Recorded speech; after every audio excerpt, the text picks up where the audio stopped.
Guys আজকে আমরা রায়গঞ্জে স্টে করেছিলাম, তোমাদের বলেইছিলাম রায়গঞ্জে স্টে করেছিলাম। সাথে আছে মুস্তাফা আর সালমান। তো এই হোটেল, এই দেখতে পাচ্ছ তোমরা হোটেল গীতাঞ্জলি, এই যে এই হোটেলে স্টে করেছিলাম আমরা। হোটেলের ব্যবহার খুব একটা ভালো না, যাই হোক খাওয়া দাওয়া তো আমরা করিনি, বাদ দাও। তো অত কারণ হাতে টাইম নেই, একদম বেরোবার প্ল্যান ছিল 5টায়, কিন্তু বেরোচ্ছি আমরা এখন বাজে প্রায় ঘড়ির কাটায় 9:35 মতো।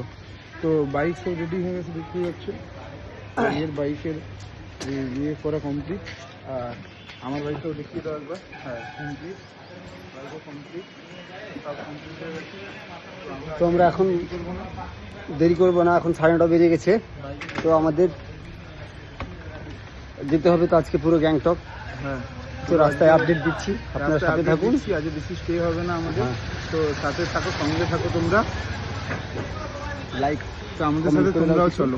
কি কি দেখতে চাও সবই দেখাবো। বাই। রেডি? সালমান রেডি?